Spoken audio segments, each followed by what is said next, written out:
बाटे पूरा ऊंचा काला हो फागुन में घरे आ जाए राजा।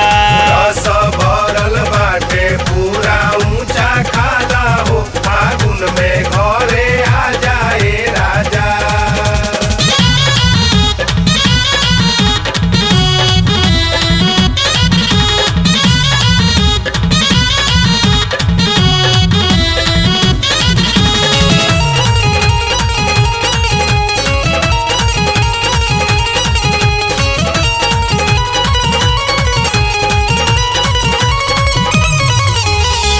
चोली चरचराता पिया चढ़ते फागुनामा मारला हिलोल जो बना कुटले बायहुनामा।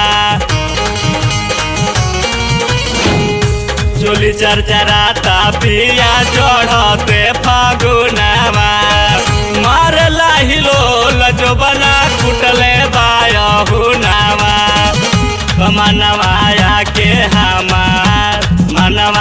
के हमार को तो सैया ताजा हो होली में घरे आ जाए राजा।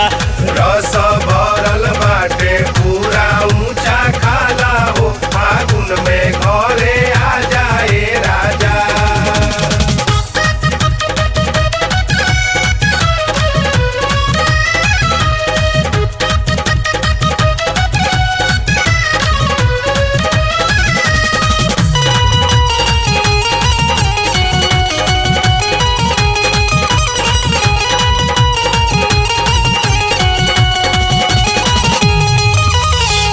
खिड़की से घूस पुरवा बधेला बदनिया लाग जाता आग पिया जरता जवानिया।